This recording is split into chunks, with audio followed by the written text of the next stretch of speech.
everybody, it's Monday, May 10th, and that means it's time for another episode of Chatting with Agnes and Cecilia Nonprofit Conversations. I'm one of your hosts, Cecilia Sepp. I'm the principal and founder of Rogue Tulips Nonprofit Consulting and Association Management Services. And I'm here with my co-host and friend, Agnes. I'm going to throw it over to Agnes to say hello and introduce herself. Thank you, Cecilia. Good morning, good afternoon, and good evening to our global audience, wherever you're joining us from. My name is Agnes Amos Coleman. I'm an author and a consultant. Over to you, Cecilia. Thanks, Agnes. And today we are talking about what is on everybody's mind, and that is the conference roadmap to recovery. Hybrid meetings, online meetings, virtual meetings, in person, whatever you want to call it, that's what we have to talk about. In a way, it's the once and future meeting, as T.H. White once wrote about the once and future king. We've been doing this all along, but the pandemic made us pay attention. So today we are really excited to have as our guests Paul Miller and Bruce Rosenthal, who recently released a study on this very topic. So I'm going to ask Paul to briefly introduce himself before we dive into the topic. Thank you, Cecilia, and thank you, Agnes. Paul Miller, I partnered with Bruce Rosenthal and another gentleman named Chris Glody on a survey. The survey came around with the idea of associations back in the fall of 20, looking at 2021 and thinking, now what do we do? We got a new calendar, 20 was scrapped. Is there hope for 21? And a lot of the associations that I had been in touch with, that we had been in touch with, were making these decisions kind of on a whim or based upon a few loud voices around the table of the board of directors meetings, but not really taking the time and energy to see what their prospective participants were thinking. Mm-hmm. So we gathered 26 associations, and with their help, 8,525 to be exact, respondents who were prospective participants to their prospective conferences in 2021 responded to a survey asking various questions, trying to gauge what the outlook might look like for 2021 meetings for those organizations. So that's how the survey came about. The survey was conducted in January, mm-hmm. and the paper that we'll mention a little bit later in results was released last month in April.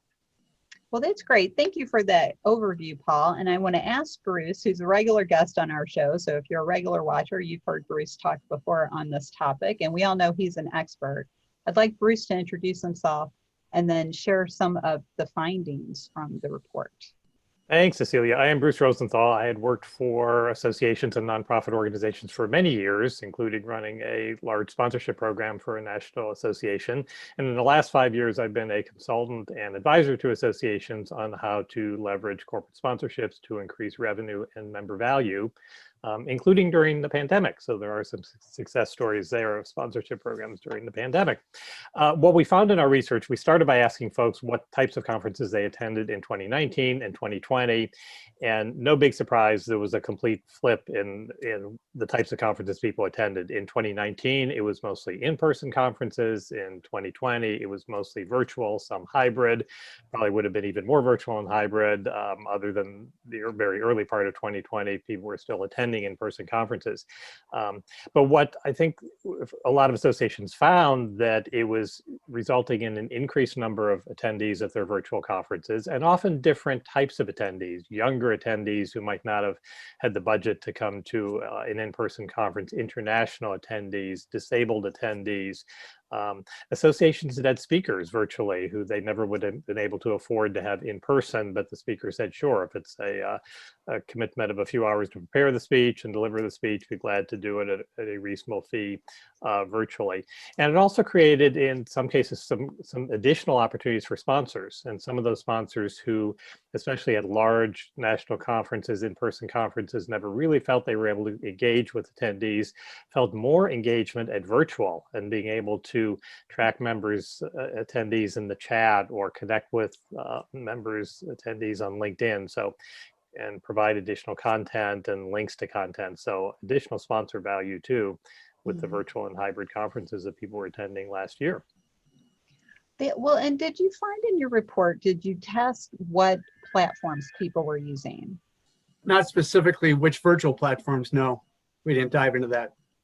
And the reason I bring that up is because there are different platforms that allow more engagement. Like there are several out there that integrate directly with Zoom. There's Hopin, which is basically a conference software support system. It's designed like a conference, which is pretty cool, and you can interact directly. So when you're looking at the trends in the report, what did you find that was surprising?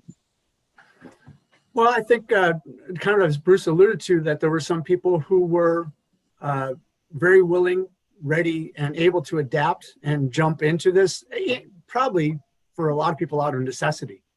Not only the participants, but the organizers of the conference as well. The rubber hits the road a little bit as to, kind of as you alluded to, Cecilia, there were different platforms out there, and it was kind of a jump into the first place you could find and go with what you found. As people are now becoming more familiar and more mature into that virtual world, if they hadn't done so before. As we all know, virtual has been around for years and years prior to the pandemic. For many organizations, associations, conference organizers, for whatever reasons, they didn't jump in the water, even test the waters at all with a toe in the water. 2020 changed that for a lot of folks. So a lot of platforms that they're becoming familiar with now have become obviously more adept at answering some of the challenges that were felt last year. But no, we didn't get into which ones they used in 20, and that landscape, as I have seen, and you chime in if you see differently, is still changing, and people are still learning and still trying to find out which platforms provide which services and which features. Yep. Yeah, I think the platforms are adapting. One thing that was interesting, while a lot of us think, oh, there's going to be a rush, we all need to get back to in person. When we surveyed these 8,500 folks, association members, on what type of conference they wanted to attend in 2021, it was amazingly equally divided, about 50% plus or minus for in-person, for virtual, and for hybrid.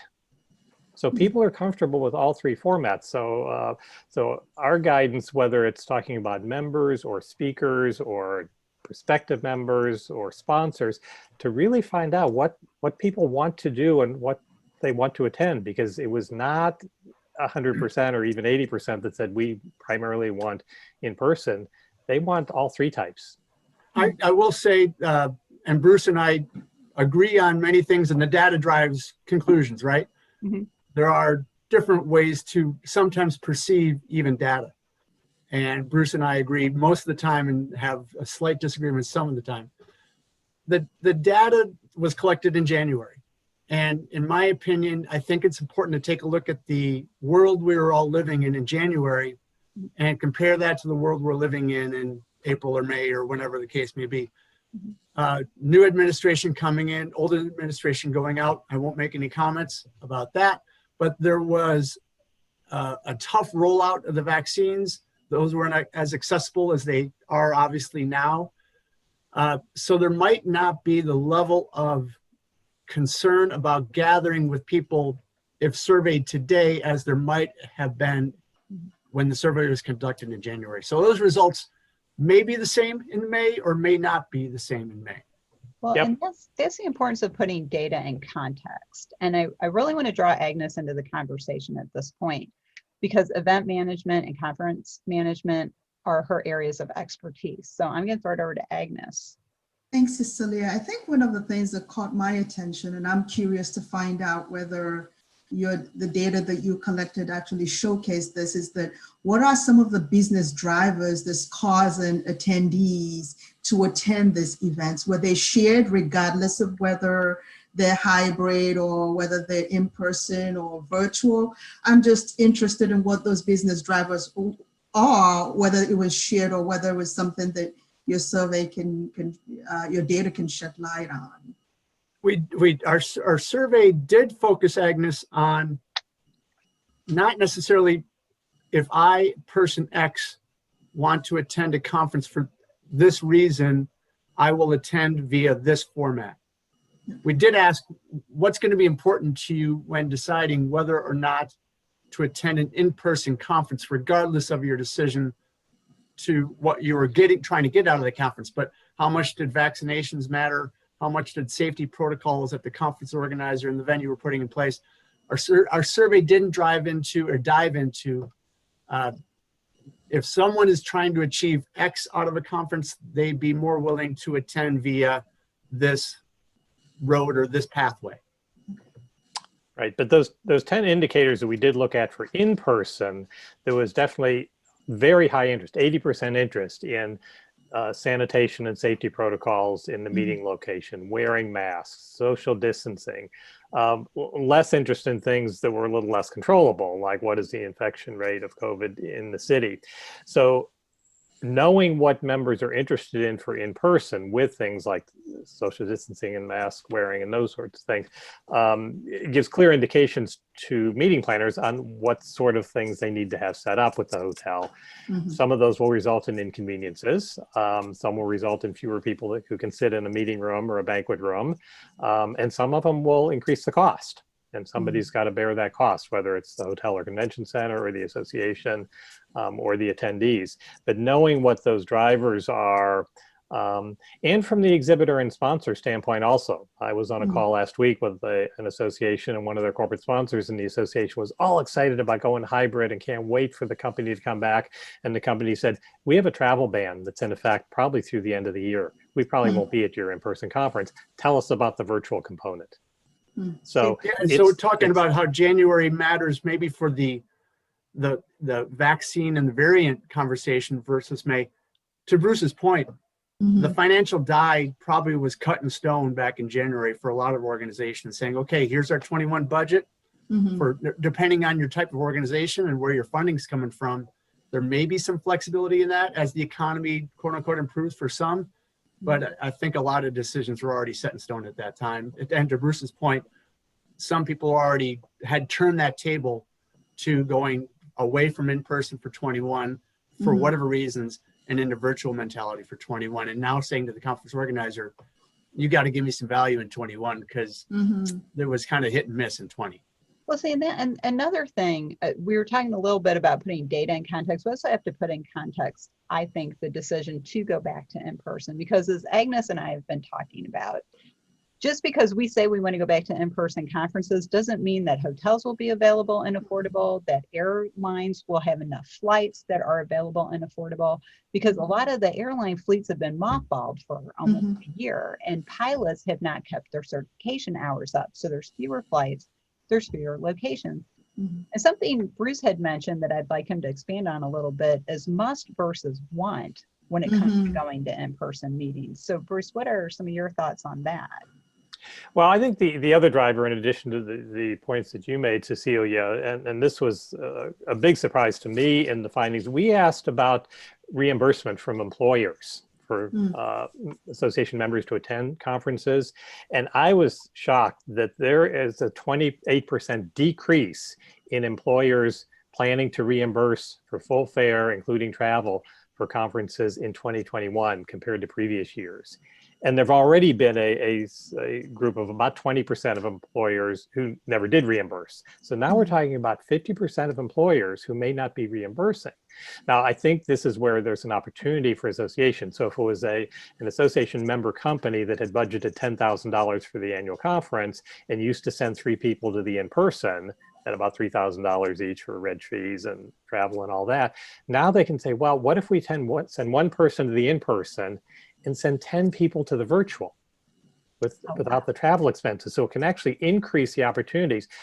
Now, it also creates the challenge for associations. How do you create packages for associations, for the members, and say, well, you can get 2 in-person along with, a discount on 8 virtual at the same time. So I think we want to continue to drive people towards those in-person.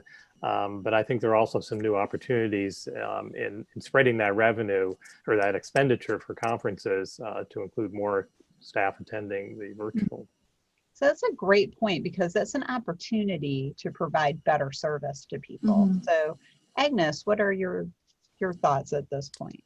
I think my thought, it really is from a conference perspective, I see tremendous opportunity for our association community to leverage both their in-person and their virtual platform together, there is opportunity to make money both ways. Because you tie, depending on the association that you belong to, whether you have certification, continuing education credits aligned with your events, there's an opportunity there because your members have to recertify. So if they have to recertify, then you can provide that platform virtually for them to recertify and build the pricing model accordingly. So either way, I see tremendous opportunity here. It just means that as association community, we need to take a step back, take all this data that Paul and Bruce have worked on and let it inform that decision and let it guide us on how we should move forward. And that's really what data is about. It's not something that should, it's something that should be a guide, but the opportunities are there. So that's my take on this. Well, and believe it or not, we need to start wrapping up our episode. This is a great topic. I think it's going to continue to be a topic. So I hope Yes. let's consider coming back and continue the conversation as you hear from people using your data, because this data can inspire and help us be more creative, I think. So I'll throw it over to Bruce just for a closing thought. What do you think is the most important takeaway from your research? Well, I think Agnes gave a good summary of the need to look at data. Actually, there was one other conclusion in the report I'll touch on real briefly. We asked folks about the so-called pod or hub and spoke model, where there's a main stage and then there are kind of satellite meetings around the country. And not sure if people would be skeptical of something so new. But when we said, would you be interested in such a local meeting in a hotel, a restaurant, somebody's office conference room, 50% of the respondents were interested in any of those three. So here's another opportunity, especially when we talk about engaging chapters, giving folks the opportunity if they have kids in school or whatever, but gee, they can get away for 6 hours during the day to go to a local meeting. So I think it's just another one of those opportunities that associations can look at to increase the opportunities to educate members and to ultimately drive more people to come to the in-person events. Yeah, and that's actually the model ASAE is going to be trying this year, a hybrid environment. So Paul, to you, what was an important takeaway? And then if you could share the link of how people could get your report. Sure.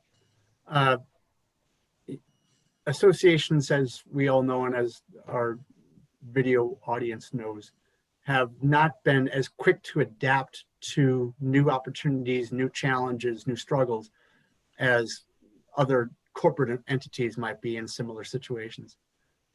You know, we've talked about how much this has been a year of change and an ongoing change. The struggle is going to be for a lot of organizations to bust out of the mentality of going back to that normal. And it's possibly not the staff that's hamstrung and kind of stuck into that mode. It's the leadership, the volunteer leadership, the board of directors that only know and are only in that safe space, and they want to stay in that safe space. We've got to be more ready to take a few risks, try a few things with the realization that they might not all be home runs right out of the gate. That's right. But you know, try something different, try something new, and learn and adapt as we go on. And that's, you know, again, as data can drive our reality of today, we need to know what the tools are that are going to take us to the success of tomorrow. That, you know, great point. That's what I've always said to volunteer leaders. If it doesn't work, we won't do it again. So there you go. So just really quick, if one of you could just give us the link to your report. It is, where did I write it down? I had it written down. It's ricochetadvice.com/conference roadmap. Bruce? I believe that is it. But yeah, the report is called The Conference Roadmap to Recovery. And yeah, we will also include the link as part of this recording. Excellent. Yes, and we will include that. I want to thank my co-host Agnes and our two guests, Paul Miller and Bruce Rosenthal, who came to talk about their report, Conference Roadmap to Recovery. It's a vital piece of information. I encourage you to get this report and use this data. Data does have a lifespan, but this data is still applicable right now. I also want to thank Chris Glody in absentia, who is the third author of this report. So thank you all for joining us. And we have to go rogue for now, but we'll be back next week with another episode. So join us then. If you want to learn more about Rogue Tulips, You can find us online at roguetulips.com. We also encourage you to check out the 501c League, which is a virtual membership organization for everyone in the 501c community and the people who love them. Check out the league at the 501cleague.net. They're a leader in CAE preparation and training. So for now, we will say goodbye and we'll see you next time.